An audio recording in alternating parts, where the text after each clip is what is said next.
Spoštovani gospod Velišček, spoštovani veleposlanik, dame in gospodje. Vážený pane Velišek, vážený pane velvyslanče, dámy a pánové.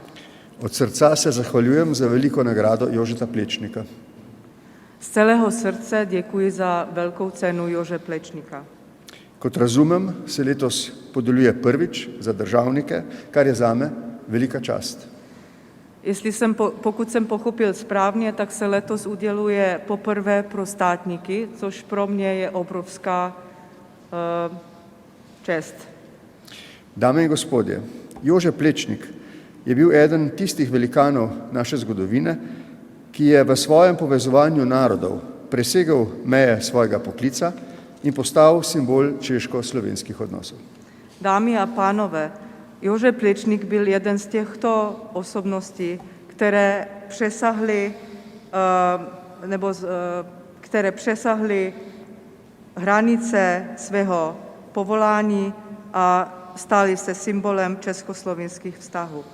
Iskreno smo hvaležni za pozornost, ki mu jo posvečate na Češkem, in za skrb, ki jo namenjate negovanju njegove arhitekturne zapuščine. Jsme opravdu vděční za pozornost, kterou Plečnikovi věnujete v České republice a za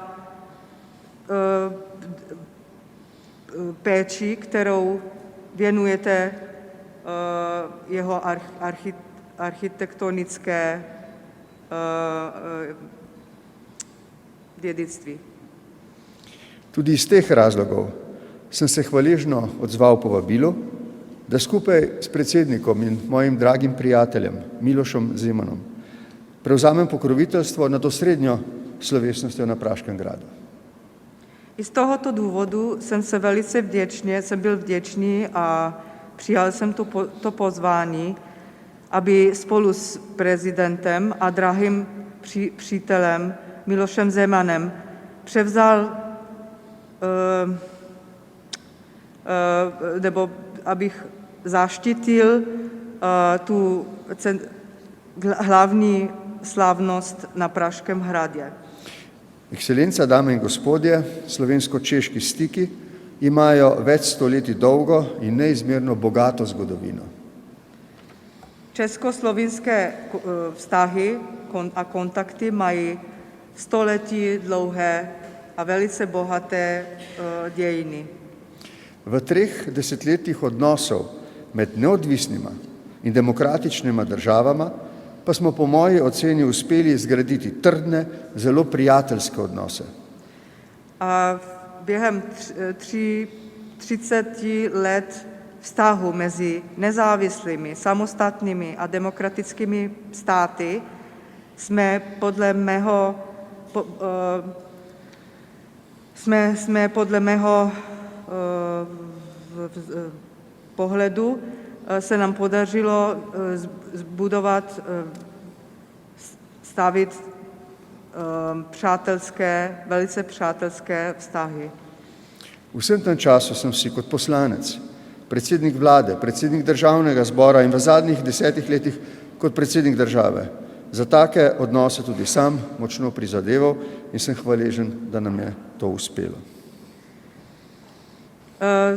V posledních více 10 letech jsem se už jako poslanec v parlamentu, jako předseda vlády, jako předseda parlamentu a posledních 10 let jako předseda státu jsem se snažil, abychom měli takové, aby prostě ty vztahy, aby to prospívalo nebo. Na koncu še enkrat izrečem priznanje Češki republiki za njen arhitekturni, pa tudi širši kulturni doprinos k svetovni kulturni dediščini, katere del je tudi naš skupni Jože Plečnik. Na závěr bych rád